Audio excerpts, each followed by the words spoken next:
Rain, Oui, il lui faut une voiture. merci. De rien. Bon service. À toi de jouer. Pas casser les couilles.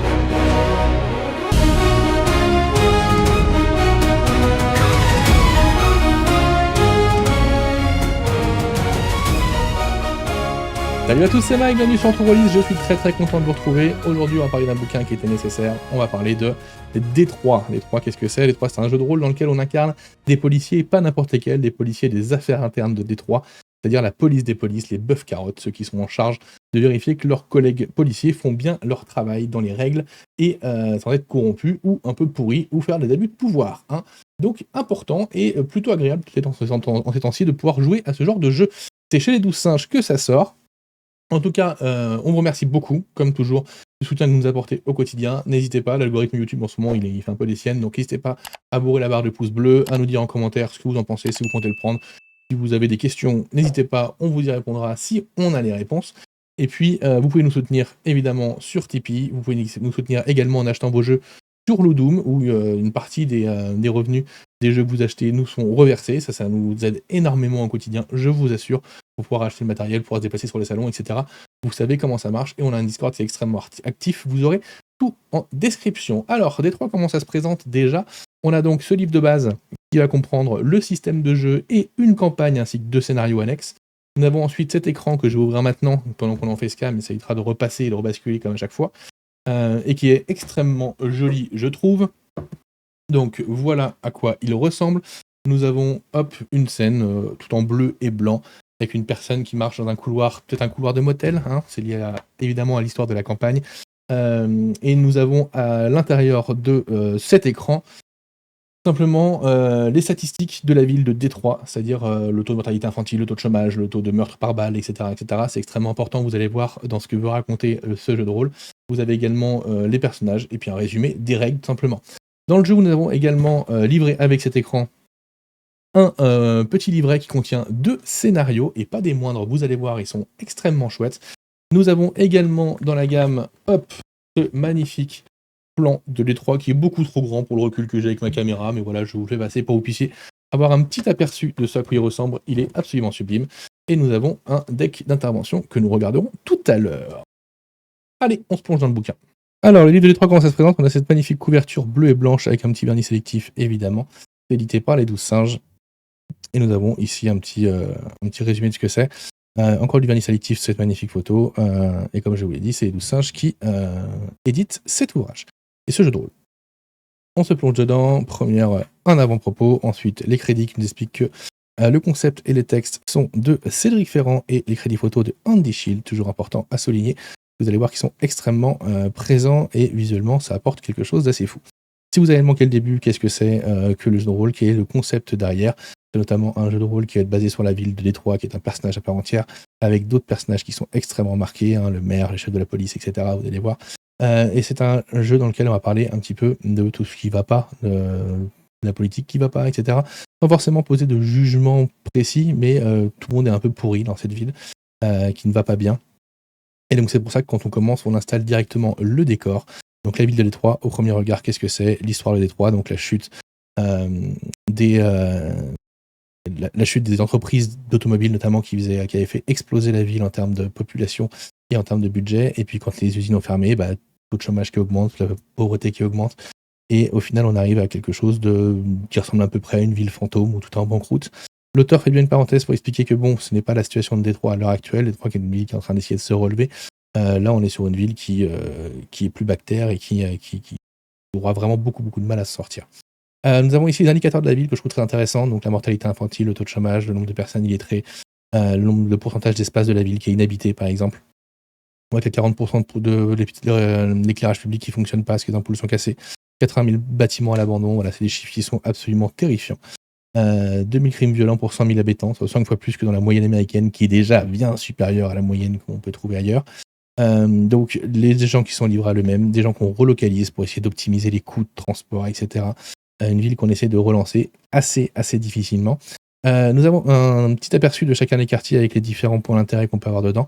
Pour chacun des quartiers, on a une accroche de scénario, et vous allez voir, c'est extrêmement chouette parce qu'en fait, chaque PNJ important de la ville qu'on va pouvoir avoir et qui vont devenir des personnages récurrents pendant la campagne, en fait, sont tous un petit peu corrompus ou un peu des histoires un peu sombres.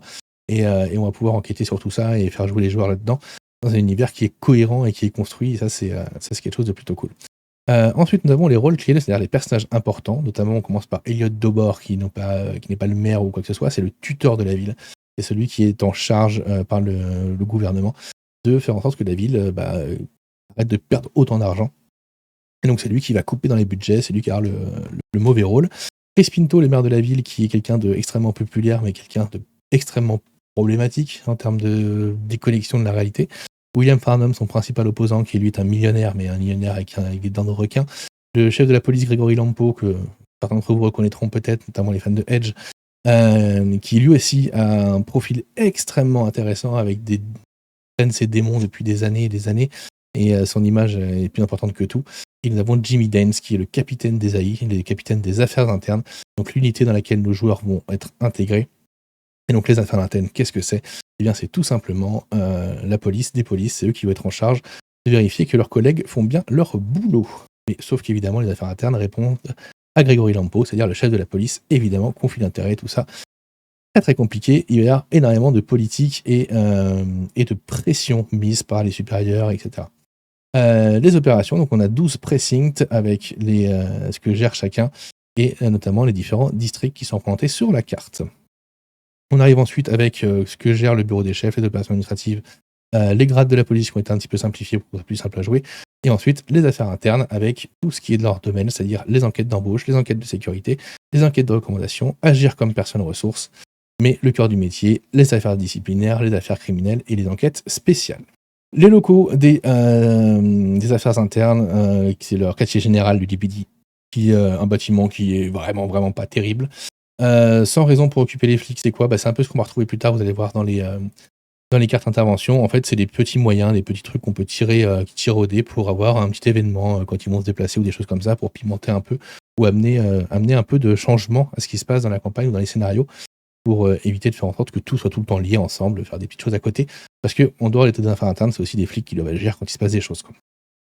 Miranda, qu'est-ce que c'est ? Miranda, eh bien en fait, c'est tout simplement le texte incontournable qu'on dit aux USA quand on doit arrêter quelqu'un. Vous avez le droit de garder le silence, vous pouvez dire « être retenu contre vous », patati et patata. Ça vient en fait de Ernesto Miranda, qui a été arrêté en Arizona pour enlèvement et pour viol, et qui a dû être relâché parce qu'en fait, il a reconnu les faits, mais il n'était pas au courant que ça pouvait être retenu contre lui, qu'on ne lui avait pas lissé le droit, etc. Donc voilà. Ensuite, un petit résumé des règles de loi du Michigan, un résumé succinct qui est fait pour ne pas être extrêmement simulationniste, mais pour pouvoir avoir un petit peu une ambiance qui va coller. Et ensuite, nous avons le système de règles. Alors, D3 se joue avec un Jenga, une tour en bois, avec des petites briques en bois qui sont empilées. On va les retirer au fur et à mesure pour les placer au-dessus, pour ceux qui ne connaissent pas le concept du Jenga. C'est un système qui existe déjà dans le jeu de rôle. Je crois que c'est Dread qui a dû lancer ça à l'époque. Donc là, ça marche très bien. En gros, quand les joueurs vont devoir faire une action, suivant le niveau de difficulté, suivant les traits qu'ils vont mettre en jeu, je ne vais pas rentrer dans le détail spécifiquement, mais en gros, ils vont devoir tirer entre 0 et 3 briques pour les remettre au-dessus. Et évidemment, plus on va avancer, plus le climax va monter, puisque plus la tour va être instable.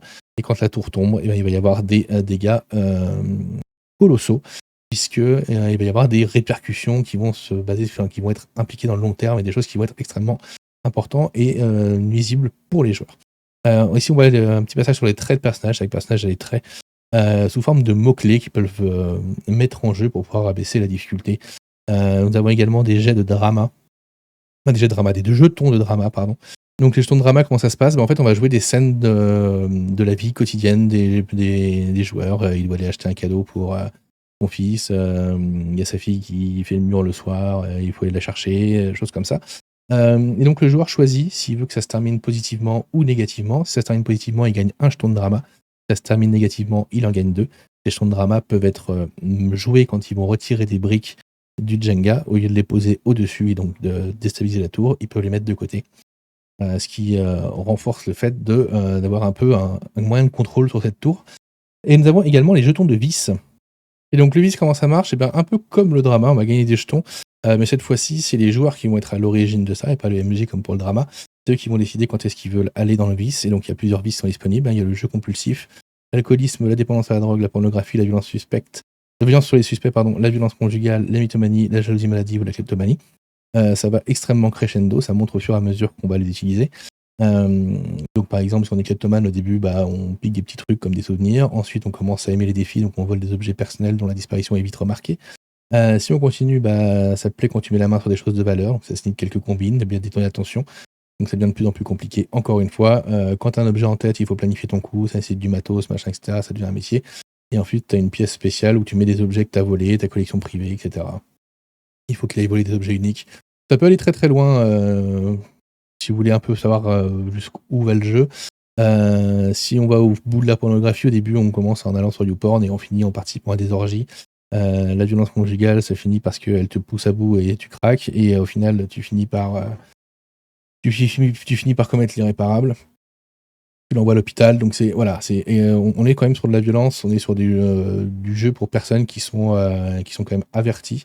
Donc attention quand même en jouant ces vices. Quoi qu'il se passe, quand vous jouez vos vices, vous gagnez des jetons de vis. Ces jetons de vis, ils vous permettent, au lieu de, quand vous avez retiré une brique, au lieu de la retirer, d'aller prendre une brique qui a été mise de côté par des jetons de drama et les mettre au-dessus, plutôt que de retirer une brique du bas. Voilà. On a également des flashbacks qui permettent aux joueurs de savoir si ils connaissent déjà un PNJ ou non. C'est eux qui décident. Oui, je le connais, ce PNJ. Si jamais ils partent du principe que la connaissance qu'ils ont de ce PNJ, ce flashback, apporte une relation négative, c'est gratuit. Donc il va falloir tirer des briques, évidemment, un petit onglet sur le combat. En fait, il n'y a pas de règle de combat. C'est un enjeu. On va tirer des briques comme d'habitude. Se sacrifier, c'est quand un joueur va voir que la tour est prête à tomber, il va partir du principe qu'il a fait tomber volontairement et c'est lui qui va tirer les conséquences. Et donc, qu'est-ce qui se passe quand la tour chute? Eh bien, là, les catastrophes, les conséquences sont bien plus importantes que si c'est un échec simple. L'échec simple, c'est quand le joueur n'a pas envie de retirer de briques, il dit qu'il n'en retire pas, il échoue dans ce qu'il est en train de faire. Quand la tour chute, on voit le suspect est libéré à cause d'un vice de procédure, la personne décharge son arme sur un innocent, une vidéo impliquant un PJ se met à circuler sur YouTube, etc. etc. Donc c'est des choses qui vont avoir des conséquences sur long terme et qui vont peut-être même amener à des enquêtes parallèles ou des quêtes personnelles un peu parallèles. L'expérience, comment ça fonctionne, si un personnage meurt, comment on fait? On travaille pour la police, donc c'est assez simple. La création de personnage, comment ça marche? On va répondre à 10 questions et puis on va choisir 3 traits et un vice, tout simplement. Ensuite, on arrive sur la campagne en tant que telle. Donc la campagne s'appelle Jamais 203. Je ne vais pas vous spoiler le contenu de la campagne, je vais vous montrer par contre comment elle est construite. Parce que cette campagne, sincèrement, donc c'est une enquête en bac à sable qui est découpée comme une série télévisée. Les séries télévisées, c'est vraiment une inspiration principale pour ce jeu de rôle. Et donc du coup, elle est découpée en épisodes. Chaque épisode est un mini bac à sable ouvert avec différentes pistes qui vont à différents endroits, etc. Et ce qui est intéressant, c'est que pour les MJ un peu moins habitués à faire jouer des enquêtes en bac à sable, eh bien c'est un très bon moyen de se mettre à ça. C'est pas aussi ouvert qu'une grosse campagne avec une grande enquête principale. Là, c'est une enquête qui va mener à différents petits trucs, mais il y a quand même des portes fermées à des moments pour pouvoir rester dans un cadre assez restreint, donc ça marche plutôt bien. Donc comment c'est décrit? On a l'intrigue générale, la chronologie, donc ça a commencé il y a 3 ans, jusqu'à ce qui se passe aujourd'hui. Avant de lancer la partie, on se crée un petit générique pour faire bien série télé. Et ensuite, il y a la distribution, donc les rôles secondaires qu'on voit ici, qui voient des personnages qui vont revenir régulièrement, et les cartes de relation. Et enfin, les personnages principaux de la campagne. Donc Sharon Legna, qui est la directrice du Detroit Institute of Arts, donc c'est-à-dire le musée public de Détroit, dont le tuteur de la ville commence à essayer de vendre des tableaux pour essayer de trouver de l'argent. Andy Curran, qui est le patron de la boîte de sécurité privée Weight Watchers. Et Nora Burning, qui est la victime. Donc ça, c'est pas vraiment du spoil, c'est la première scène du jeu. La victime qui est retrouvée morte dans un motel, qui est évidemment une policière, et c'est pour ça que les affaires internes vont être dessus. Le premier scénario s'appelle We Almost Lost Detroit. Et donc voilà comment ça se passe dans Détroit, les scénarios, de quelle manière ils sont écrits. Donc tout d'abord, on a qu'est-ce que c'est que le scénario, quel est le ton de ce scénario, le résumé de ce scénario, un petit peu. Donc une femme flic avale son flingue dans la chambre Détroit d'un hôtel insalubre. Donc elle se suicide a priori. Et donc on commence, un message dans la nuit, c'est la première scène qui est origine à l'initiative du NJ, donc c'est MJ qui lance la première scène du jeu, évidemment, c'est un peu logique, mais vous verrez après il y a d'autres évidemment origines. Un détail de ce qui se passe, et ensuite de comment on lance la scène, et ensuite un descriptif de tout ce qui se passe dans cette scène, et de là où ça mène. Donc la première scène mène forcément à l'adresse de l'hôtel, et ensuite on va dans le parking de Yorba Hotel. Origine, c'est la scène 1, évidemment, et hop, on a le descriptif de notre deuxième scène avec les PNJ et tous les indices qui vont être à récolter, notamment la chambre Détroit, là où il y a le cadavre, etc., le point presse, l'enquête de voisinage, etc., etc. Et donc, comme je vous le dis, c'est extrêmement simple pour un MJ débutant, puisque il sait que à partir de la scène 2, on peut aller aux scènes 3, 4, 5, 6, 7, 8. Et suivant ce que les joueurs vont faire, eux, ils sont totalement libres de ce qu'ils ont envie de faire, mais naturellement et logiquement, ils vont aller à la scène 5, à la scène 3, à la scène 8, etc. Et donc, on n'a plus qu'à suivre. Et tout est construit comme ça. Donc, le premier scénar, en plus, est extrêmement linéaire sur un petit endroit très clos. Hein, on est dans un motel. Donc, c'est extrêmement bien pour se mettre en jambe et voir comment ça se passe. On voit que la scène 8, on peut y avoir accès avec la scène 2 ou la scène 7. On voit que la scène 7, ça nous mène directement à la scène 8. Voilà, tout simplement. La scène finale, qui est alors l'initiative du MJ, donc c'est lui qui met la fin à la partie quand il estime que tout le monde a tout trouvé. Il se passe quelque chose qui arrive, qui met en place la suite de la campagne. Et en fait, on a des scènes cachées qui sont à l'initiative du MJ. Donc les PJ tournent au café pour garder les yeux ouverts, et du coup, ils vont commencer à fatiguer. On a également un événement quand le MJ veut que ça bouge un peu, une remarque de trop, une bagarre entre flics, et un événement 2 pour compliquer les choses s'il le souhaite. Il y a 2 adolescents mineurs qui viennent tout juste de fêter ses 18 ans avec une bouteille encore cachée dans son sac. Donc un petit truc annexe. Un événement 3 si le MJ souhaite rendre un PNJ un peu louche, et un événement 4 si le MJ veut jouer dans l'émotion. Donc voilà, nous avons donc pour chaque épisode, et vous allez voir que ça va être comme ça pour tous les épisodes, la structure principale et ensuite des scènes que le MJ peut mettre s'il a envie de pimenter, s'il a envie de changer l'orientation de l'épisode, s'il a envie de mettre son petit grain de sel, comme un réal, comme un scénariste le ferait sur une série télé tout simplement, pour que chaque épisode soit un peu unique et qu'il n'y ait pas uniquement l'enquête principale, mais toutes ces petites scènes annexes. Et ça marche vraiment, vraiment très bien. Et en plus, comme le jeu est finement écrit, parce il est vraiment, vraiment finement écrit ce jeu, les personnages sont extrêmement intéressants. Les scènes et les questions qu'elles posent et les solutions qu'on peut apporter avec toutes les limites qu'on a en tant qu'agent de police sont vraiment bien foutus, donc ça marche très très très très bien. J'aime beaucoup beaucoup beaucoup ce jeu et je pense que je ferai jouer cette campagne. Demon Call Deception, donc là on arrive sur le 2e épisode. Les flics ont retrouvé leur bagnole taguée. Pareil, c'est pas un spoil, c'est le début du 2e épisode. C'est pas l'enjeu principal du truc, c'est pour ça que je me permets de le dire. Et on a pareil, la scène 1 qui est l'initiative du MJ, qui va nous mener à plusieurs endroits, les empreintes digitales, les empreintes digitales, on voit que c'est quelque chose qui vient de la scène 5 de l'épisode 1. Donc voilà, on a ce monde ouvert qui prépare de prendre scène, où les joueurs vont pouvoir faire ce qu'ils veulent. Et encore une fois, on a une fausse piste, on a le MJ, à l'initiative du MJ, on a l'autopsie s'il le souhaite. Et après, on a les événements à chaque fois. Donc, pour donner suite à l'événement 3 de l'épisode 1, si jamais on a fait l'événement 3 de l'épisode 1, on peut donner la suite ici. S'il veut insister sur l'art de rue, sur les tags, etc., et fait développer un peu Stark Knight, et que là, le MJ peut le faire. S'il veut semer des graines pour les prochains épisodes, donc faire du forward, je sais plus comment on appelle ça là, mais bon, histoire de, si encore plus de cohérence, il peut introduire le maire à ce moment-là. Badge Bunny, qui est cette personne qui tag un peu partout, qui veut pimenter l'épisode, il peut le faire apparaître ici. Et donc ça va se dérouler comme ça sur les 6 épisodes de la campagne. Chaque épisode n'est pas forcément une session de jeu, hein, elles peuvent en passer beaucoup plus de temps suivant comment vous la jouez. Moi je pense que en 11-12 sessions de jeu, on peut avoir fini la campagne. Et si jamais vous faites des fillers, c'est-à-dire si vous intégrez les scénarios qu'on a ici, là, les différents scénarios qu'on a juste après, ainsi que les scénarios des enquêtes additionnelles, on peut avoir un truc qui s'étale sur une bonne année assez tranquillement, parce qu'il y a beaucoup de choses à jouer, et puis en dehors de tout ce qui est écrit, il y a tout ce que vous allez faire et tout ce que vous allez mettre en place de votre côté par rapport aux réactions de vos joueurs, par rapport à ce qui se passe avec leur famille, par rapport à ce qui se passe avec les amis, les relations qu'il va y avoir avec les différents PNJ, voire entre les PNJ. Et il y a moyen de faire quelque chose de vraiment très très chouette. Le premier, c'est scénario annexe, c'est Coping. Coping, c'est c'est un podcast qui raconte des histoires policières. Donc ça, toute la police écoute, tous les 3 écoutent, c'est trop cool. C'est croustillant, c'est super chouette. Et puis il commence à dire des choses de plus en plus vraies. Et puis il commence à raconter des choses qui remettent un peu en question certains hauts gradés de la police, notamment des histoires un peu louches. Et là, ça commence à inquiéter tout le monde. Et du coup, il va falloir enquêter là-dessus pour voir un peu si c'est du lard ou du cochon. Et on a toujours cette même structure, ce sont des petites enquêtes ouvertes, etc. Donc c'est plutôt chouette. Les 6 bons numéros plus ce complémentaire, qui est le 2e scénario indépendant. Donc là c'est pareil, c'est Kari Christensen et ses collègues qui misent chacun $1 pour jouer au loto chaque semaine. Et puis un jour, elle vient pas au boulot. Et un jour, elle a gagné. Alors est-ce qu'elle a disparu? Est-ce qu'elle s'est enfuie avec le magot? On ne sait pas, il va falloir qu'on enquête là-dessus. Donc plutôt cool comme petit scénar filler aussi, ça marche très très bien. Blue Lives Matter, donc qu'on conseille de jouer après la campagne, mais je pense qu'on peut quand même la faire jouer au milieu, mais ça risque de ralentir beaucoup l'enquête de la campagne. Donc après la campagne, c'est bien. Blue Lives Matter, c'est quoi? C'est un flic en fait qui met une contravention à un mec à un taxi, et puis il continue sa route et il se fait assommer, on lui pique son arme de service, etc. Et Et en fait, l'affaire va être extrêmement médiatisée. Et ça va être une pression absolument dingue pour essayer de comprendre ce qui s'est passé, quelle est la cause de tout ça. Et puis faire comprendre que, bon, je vais pas vous spoiler, mais les enjeux sont extrêmement importants, le thème est extrêmement sombre. Donc vraiment chouette, mais attention avec qui vous le jouez quand même. La Capitaine Ahab, qu'est-ce que c'est? C'est le dernier scénario du supplémentaire de ce livre. Et donc là, on est sur le cœur de la campagne municipale, et notamment avec Barnum qui, on dit qu'il est victime de menaces de la part d'une ancienne capitaine de police. Et on va voir que les apparences sont extrêmement trompeuses. Mais pour ça, il va falloir enquêter également.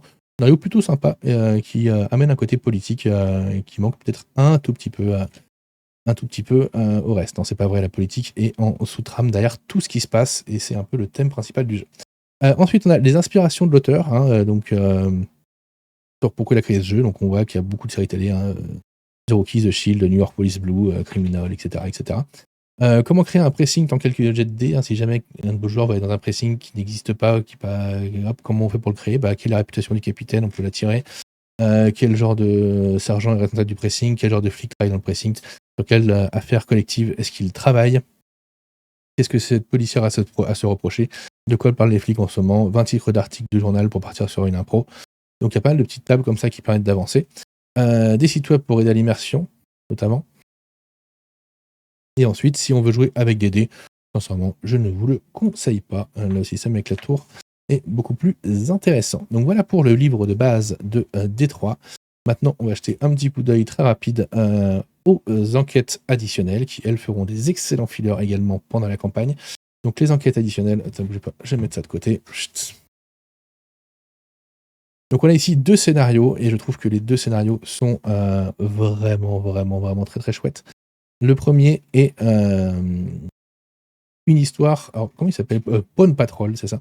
Une histoire vraiment très chouette. On a en fait, il y a 10 ans, il y avait un flic, un jeune policier, qui a fait sa première patrouille avec une autre flic. Il s'est passé beaucoup de choses pendant cette première journée, et notamment ça s'est terminé par cette personne, la flic qui l'accompagnait, ce jeune policier, qui abat une personne pour sauver la vie d'une femme enceinte et qui accouche sur le moment, donc elle lui fait accoucher l'enfant, etc. Donc voilà, une histoire absolument rocambolesque et extrêmement touchante. Sauf que 10 ans après, on se rend compte qu'elle a pris énormément de grade, que le petit flic qui est avec elle, il a un comportement complètement autodestructeur, il ne s'en sort pas, il n'arrive pas à tourner la page. Et il y a un film, un gros blockbuster avec des millions de dollars qui a décidé de tourner cette histoire. Et puis, quelqu'un va passer un petit coup de téléphone aux enquêtes internes pour leur dire que peut-être que tout s'est pas passé comme prévu et qu'il y a peut-être autre chose derrière tout ça. Et il va falloir qu'on enquête avec la pression d'une personne de la police, du coup, qui a quand même pas mal de pouvoir, parce que la capitaine en question a gagné du galon depuis, et la pression des producteurs qui vont faire en sorte qu'on n'entache pas l'image de leur film, alors que les coûts de production ont déjà été dépensés et sont énormes. Donc voilà, il va y avoir énormément de pression sur les épaules de nos pauvres petits agents des affaires internes. Ensuite, on a peut-être pour moi le meilleur scénario de tout ce qui est dans cette gamme. On achève bien les vieux. Qu'est-ce que c'est? Eh bien, une maison de retraite pour flics. Donc il n'y a que des vieux policiers, des veufs et des veuves qui sont dans cette maison de retraite. Et puis il y a des morts. Et puis on commence à se demander s'il n'y a pas un serial killer. Et donc sans vous spoiler tout le scénar, on se rend compte que c'est un magnifique scénario pour expliquer à quel point ces endroits sont des mouroirs, à quel point on leur retire du budget à longueur de temps pour les faire vivre dans des conditions qui ne sont plus acceptables. Et c'est un scénario qui est extrêmement touchant, extrêmement poignant, qui est magnifiquement bien écrit. Donc sincèrement, celui-ci, si vous voulez faire un one-shot, vous pouvez le faire jouer. Mais alors émotionnellement, attention à ce qui va se passer.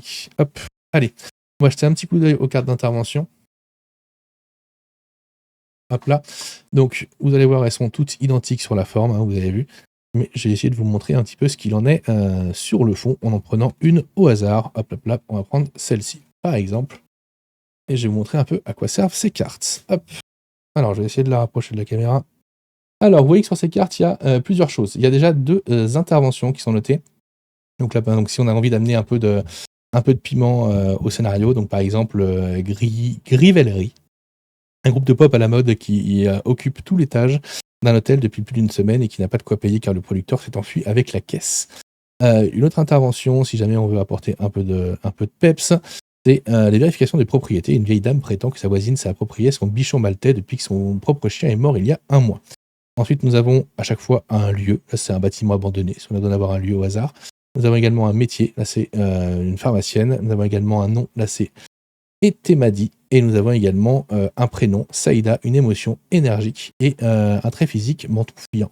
En gros, ça veut dire quoi? Ça veut dire que j'ai besoin d'un PNJ au hasard, très rapidement. Ce PNJ, il va s'appeler Eugène Bedow. Il sera comptable et il a des mains délicates. Voilà, tout simplement. Les flics sont en patrouille et j'ai besoin d'amener un peu de peps, un peu de dynamisme, de les faire agir un petit peu. Hop, ils arrivent et il y a un arnaqueur qui se fait passer pour un vétéran de la guerre en Afghanistan qui demande à des gens de financer une maison d'accueil pour les anciens soldats. Voilà. Et donc, il y en a un sacré paquet. Il y en a une 60aine, je pense. 55, voilà. Il y a 55 cartes et avec à chaque fois 2 interventions et un prénom, un nom, une émotion, un lieu, un trait significatif. Donc, de quoi amener de l'aléa très facilement sans avoir à tirer des dés sur une table aléatoire. C'est vraiment très très chouette. Allez, on passe à la critique. Alors, Détroit, qu'est-ce que j'en ai pensé? Détroit, c'est vraiment très très cool. Déjà, on a une campagne qui se tient bien, vraiment. Une campagne qui est un bac à sable dans lequel les MJ débutants vont pouvoir facilement se faire à l'idée et saisir le concept de comment ça fonctionne. On a une campagne qui est bien écrite, vraiment. On a un jeu qui est extrêmement attachant avec des personnages qui sont... je sais pas si attachant est le mot juste, tellement ils sont tous un peu pourris quand même, mais ils sont extrêmement vivants, en fait. Et ils ont des histoires qu'on comprend bien et avec des problématiques qui sont touchantes, qui sont marquantes. Les faits, les thèmes qui sont soulevés par ce jeu de rôle sont forts. Ils peuvent aller loin en termes d'émotion.